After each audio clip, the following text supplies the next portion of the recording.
Hello guys, welcome back in my channel. You are in my channel political science with Munmun. ठीक है। सो आज हम एक नए टॉपिक के बारे में जानने वाले हैं, that is DPSP, directive principle of state policy. ठीक है। सो हमने अभी तक फंडामेंटल राइट कवर कर लिया, फंडामेंटल ड्यूटीज कवर कर ली। Now we discuss about the DPSP, directive principle of state policy. ये क्या होते हैं? जैसे कि हमने जाना ना फंडामेंटल ड्यूटीज में कि फंडामेंटल ड्यूटीज नागरिकों के लिए है ना, मतलब सिटीजन्स के लिए है कि उनके क्या ड्यूटीज हैं। उसी तरह से डीपीएसपी ये गवर्नमेंट के लिए है ना, कि गवर्नमेंट के क्या सेट ऑफ ड्यूटीज या फिर क्या उनको कैसे बिहेव करना है अपने सोसाइटी में, सोशल इकोनॉमिकल जस्टिस को मेंटेन करने के लिए सरकारें क्या क्या करेंगी, उससे रिलेटेड चीज़ें डीपीएसपी में सरकार को सजेस्ट करते हुए लिखी गई हैं। ठीक है। तो हम आज डीपीएसपी के बारे में जानने वाले हैं। तो इस डीपीएसपी को किस कमेटी ने इंट्रोड्यूस किया? तो दैट इज सप्रू कमेटी। ठीक है। So Sapru committee introduce DPSP. DPSP basically welfare state की बात करता है ना। सरकार जितनी भी गवर्नमेंट होती हैं, स्टेट गवर्नमेंट को ये एडवाइस या फिर ये सजेस्ट कर सकती है कि आप अपने स्टेट के पीपल के वेलफेयर को मेंटेन करने के लिए उनमें सोशल और इकोनॉमिकल जस्टिस को बनाए रखने के लिए आप क्या क्या स्टेप्स ले सकते हो, क्या क्या डिसीजंस आप बना सकते हो। तो that is stated under DPSP. ठीक है। ये किस पार्ट में है? तो ये पार्ट 4 में है, आर्टिकल 36 से 51। ये नॉन जस्टिसिएबल है। क्या हमने नॉन जस्टिसिएबल और कहीं देखा था? Obviously in the fundamental duties भी नॉन जस्टिसिएबल है, मतलब कि हम इन्हें चैलेंज नहीं कर सकते। Not enforceable in court of law, मतलब ना तो इनको इन्फोर्स किया जा सकता है और ना तो ये जस्टिसिएबल है। तो जैसे फंडामेंटल ड्यूटीज जस्टिसिएबल नहीं है नेचर में, है ना, कि हम उसे चैलेंज नहीं कर सकते कोर्ट में, उसी तरह से डीपीएसपी भी है, हम इन्हें भी चैलेंज नहीं कर सकते। बट मोस्ट इंपॉर्टेंट कि फंडामेंटल राइट्स को किया जा सकता है, साथ ही प्रियम्बल को भी चैलेंज किया जा सकता है। ठीक है। Because preamble is a part of constitution. So यदि कोई उसे वायोलेट करे बेसिक स्ट्रक्चर को, जैसे कि केशवानंद भारती केस में भी कहा गया कि सुप्रीम कोर्ट ने ये स्टेट करा कि प्रियम्बल इज द पार्ट, तो प्रियम्बल को भी जस्ट किया जा सकता है, जस्ट चैलेंज। ठीक है। सो क्या नहीं किया जा सकता है? तो that is DPSP and fundamental duties. Now next की डीपीएसपी लिया कहाँ से गया है? तो that is from Irish constitution से हमने अडॉप्ट करा है। जैसे फंडामेंटल राइट्स को हमने अडॉप्ट करा था यूएसए से, यूएसए के बिल ऑफ राइट्स से, उसी तरह से डीपीएसपी को अडॉप्ट करा गया है आयरिश कॉन्स्टिट्यूशन से। ठीक है। It reflects the aspiration of freedom movements and social justice. तो सोशल जस्टिस की बेसिकली बात करता है कौन? DPSP, directive principle of state policy. तो सरकार को सुझाए गए ऐसे कर्तव्य, ऐसे पॉलिसीज जो सरकार अपने सिटीजन्स के वेलफेयर के लिए ला सकती है, अडॉप्ट कर सकती है। ठीक है। तो ये जो भी हम पढ़ने वाले हैं, 3 तरीके से फंडामेंटल राइट्स को, फंडामेंटल नॉट राइट, फंडामेंटल या मैं थोड़ा गलत बोल रही हूँ यहाँ पर। फंडामेंटल नॉट राइट, ना तो ड्यूटी, हम यहाँ पर पढ़ रहे हैं directive principle of state policy. Sorry for my tongue slip. Okay. So ना हो, मैं इसका ध्यान रखूंगी कि directive principle of state policy के टोटल 3 टाइप होते हैं। ठीक है। सो वो 3 टाइप में सबसे पहला टाइप अभी जो हम पढ़ेंगे वो गांधीयन प्रिंसिपल के बारे में पढ़ेंगे, कि गांधी जी का क्या कहना था कि एक स्टेट कैसा होना चाहिए। ठीक है। तो उससे रिलेटेड प्रिंसिपल के बारे में हम देखेंगे। तो आर्टिकल 40 पंचायती राज की बात करता है, जो कि पहले डीपीएसपी के अंदर ही था, बट अब पंचायती राज के लिए अमेंडमेंट हो चुका है, 73rd अमेंडमेंट 1992 में। अब ये हमारे कॉन्स्टिट्यूशन का पार्ट है, एंड वैसे पहले भी था, बट या अब इसे एक्ट बनाया जा चुका है। एंड पंचायत, म्यूनिसिपल कॉरपोरेशन होंगे, ये जस्ट अमेंडमेंट के थ्रू ऐड किया जा चुका है। लेकिन पहले सिर्फ ये एज अ डीपीएसपी था, है ना, निर्देश था सरकार को कि सरकार कर सकती है, but now it is implemented. So article 40 civil village panchayat क्या हो रहा है आज मुझे, मैं बहुत ज़्यादा ही टंग स्लिप हो रहा है। Sorry sorry sorry sorry sorry, मैं ध्यान रखूंगी कि ना हो। ओके, तो आर्टिकल 40 पंचायत विलेज पंचायत की बात करता है। आर्टिकल 43 बात करता है कॉटेज इंडस्ट्री, जो कि गांधी जी का आइडिया है ना। तो गांधी जी के आइडियाज़ यहाँ पर हमें देखने को मिलेंगे कि कॉटेज इंडस्ट्री छोटी लघु उद्योगों को प्रमोट करते हैं। ना उनमें से जो मोस्ट इंपॉर्टेंट वाली है वो 48 जो एनिमल हस्बेंड्री के बारे में बात करती हैं, ठीक है। उसके अलावा 43B, 46 एंड 47 भी है। इन ये उतने इम्पॉर्टेंट है नहीं, बट वैसे आप देख सकते हो कि 46 में क्या लिखी हुई है कि ST SC और विकस सेक्शन के लिए वो अपने एजुकेशन को जस्ट उनके एजुकेशन से या फिर उनके लिए इकोनॉमिक इंटरेस्ट को बनाए रखना या उनको प्रोमोट करने की जो राइट है वो 46 में है। Right to educational and economic interest of weaker sections particularly ST SC and other disadvantaged group, या ये 46 में ये बात करता है। स्टेट के ऊपर में डिपेंड करता है कौन सी स्टेट करना चाहती है और कौन नहीं करना चाहती है, ठीक है। इन्फोर्सेबल नहीं है, ठीक है। नाउ वी मूव टू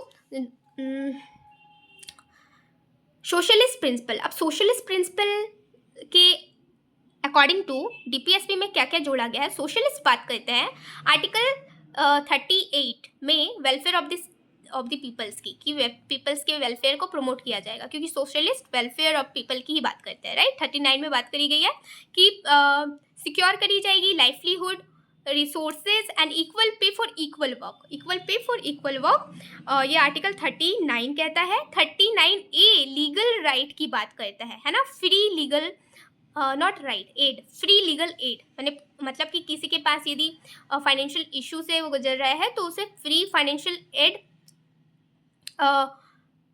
दिया जा सकता है। It is stated in article under article 39A, ठीक है। और ये सारी सोशलिस्ट प्रिंसिपल्स हैं जो सोशलिस्ट के डायनामिक्स के उनके पर्सपेक्टिव के अकॉर्डिंग टू स्टेट को सजेस्ट करा गया है। नाउ 41 में right to work, education, employment, old age, sickness and disability है। 42 भी human condition of work and maternity relief की बात करता है ना। मैटरनिटी रिलीफ की बात करता है प्रेग्नेंट लेडीज़ के लिए। 43A बात करती है standard of living for all workers, कि स्टैंडर्ड ऑफ लिविंग को मेंटेन किया जाए। 43A बात करती है workers participation in the management of industry, है ना। ये रिसेंटली जोड़ा गया है अमेंड करके कि 43A किस चीज़ की बात करता है, तो वर्कर्स का पार्टिसिपेशन होना चाहिए in the management of industry. So ये सारे सोशलिस्ट आइडियाज़ हैं, ठीक है। तो सोशलिस्ट प्रिंसिपल के अकॉर्डिंग टू DPSP में ये सारे मेंशन है। नाउ अब हम बढ़ते हैं आगे, रियलिस्ट इंटेलेक्चुअल प्रिंसिपल। तो रियलिस्ट के अकॉर्डिंग टू, रियलिस्ट क्या कहते हैं, नॉट रियलिस्ट, ओफो मैं देख भी गलत रही हूँ और बोल भी गलत रही हूँ और मेरा टंग भी स्लिप हो रहा है। I am really so sorry for all this. Liberals के अकॉर्डिंग टू, राइट, 3 प्रिंसिपल्स देते हैं। एक गांधी जी देते हैं गांधीयन प्रिंसिपल के नाम से, एक सोशलिस्ट जो कार्ल मार्क्स से प्रभावित है, ठीक है, और तीसरा लिबरल मतलब उदारवाद विचारधारा के अकॉर्डिंग टू कौन से प्रिंसिपल्स को DPSP में शामिल किया गया है। सो पहला है आर्टिकल 44 जो कि यूनिवर्सल सिविल कोड की बात करता है, राइट। और यूनिवर्सल सिविल कोड की कहीं ना कहीं अंबेडकर जी ने सबसे पहले बात करी थी। तो यूनिफॉर्म सिविल कोड। सो और ये सबसे पहले किस स्टेट में इम्प्लीमेंट हुआ, तो ये अभी सबसे पहले इम्प्लीमेंट किया गया है उत्तराखंड में, ठीक है। आई थिंक सो आपने पकड़ लिया होगा, मैंने यूनिवर्सल बोल दिया। I am really so sorry. अब गलती नहीं करूँगी, मैं ध्यान रखूँगी कि मैं अच्छे से आपको जस्ट डिलीवर करूँ। ओके, तो आर्टिकल 44 यूनिफॉर्म सिविल कोड की बात करता है जो सबसे पहले उत्तराखंड में इम्प्लीमेंट हुआ है, राइट। आर्टिकल 45 तो पता ही होगा आपको कि ये एजुकेशन की बात करता है ना। और सबसे पहले एजुकेशन फॉर चिल्ड्रेन DPSP में ही था आर्टिकल 45 में। फिर इसे 21A के तहत 86 अमेंडमेंट एक्ट 2002 में 2 जगह जोड़ा गया, एक article 21A right to education and article 51A जिसमें कि ड्यूटीज़ टू पेरेंट्स में ऐड करा गया कि एजुकेशन देना अपने बच्चों को कंपलसरी होगा। तो सबसे पहले ये डीपीएसपी का ही पार्ट था, राइट टू एजुकेशन, ठीक है। उसके बाद फिर उसे एक्ट बनाया गया। Got it? Okay, so 48 article animal और एनिमल हस्बेंड्री से रिलेटेड है, and 48A environment, forest and wild life से रिलेटेड है। 49 रिलेटेड है प्रोटेक्शन ऑफ मॉन्यूमेंट से। 50 most important, separation of judiciary from executive. 51 international peace and security की बात करता है, ठीक है। तो ये सारे लिबरल्स आइडियोलॉजी है, ये सारे सोशलिस्ट आइडियोलॉजीज थे। और अभी जो हमने सबसे पहले पढ़ा वो सारे गांधी जी के ओपिनियंस थे कि उनके अकॉर्डिंग टू स्टेट कैसा होना चाहिए, और ये सारे स्टेट पर डिपेंड करता है कि स्टेट अपने सिटीजन्स को देना चाहती है या फिर नहीं देना चाहती है, ठीक है। सो नाउ अब हम कुछ केसेस रिलेटेड टू डीपीएसपी जान लेते हैं। Cases related to DPSP. सबसे पहला केस डीपीएसपी से रिलेटेड आता है Champakam Dorairajan versus state of Madras 1951। इसमें इशू क्या था? इसमें कन्फ्लिक्ट हो गया था कि कौन ज़्यादा सुपीरियर है, डीपीएसपी सुपीरियर है या फिर फंडामेंटल राइट्स सुपीरियर है। सो जजमेंट आता है सुप्रीम कोर्ट का, एंड कोर्ट सेज कि fundamental rights are superior than DPSP. DPSP से भी सबसे ज़्यादा सुपीरियर फंडामेंटल राइट्स है, इसलिए DPSP can not override fundamental rights, ठीक है। तो डीपीएसपी को ऊपर नहीं करा जा सकता है मद्देनज़र, मतलब उनको हटाकर, नज़र से हटाकर कि साइड कर देते हैं हम फंडामेंटल राइट को, चलेगा, तो ऐसा नहीं किया जा सकता है। फंडामेंटल राइट्स आर सुपीरियर, ये कहा जाता है चंपकम दोराई राजन केस में, ठीक है। Now next is Golaknath versus state of Punjab 1967। सो इसमें क्या इशू आता है? इसमें भी सेम इशू आता है कि can DPSP override fundamental right? तो ऑब्वियसली जजमेंट आएगा सुप्रीम कोर्ट का that rule parliament can not be arm fundamental right to give effect to DPSP, यानी कि पार्लियामेंट फंडामेंटल राइट को हटा के डीपीएसपी को ज़्यादा इंपॉर्टेंस नहीं दे सकती, है ना। सुप्रीम कोर्ट ये कहती है कि पार्लियामेंट ऐसा नहीं कर सकती कि कहीं पर सोशल इकोनॉमिक जस्टिस को मेंटेन करना है, ठीक है, करना ज़रूरी है सोसाइटी में सिटीजन्स के लिए, लेकिन आप फंडामेंटल राइट को के इम्पोर्टेंस को आप घटा नहीं सकते हो, है ना। मतलब कि दिस क्रिएट टेंशन, इस केस ने टेंशन क्रिएट कर दिया, जिसको कि केशवानंद भारती केस में रिजॉल्व किया गया।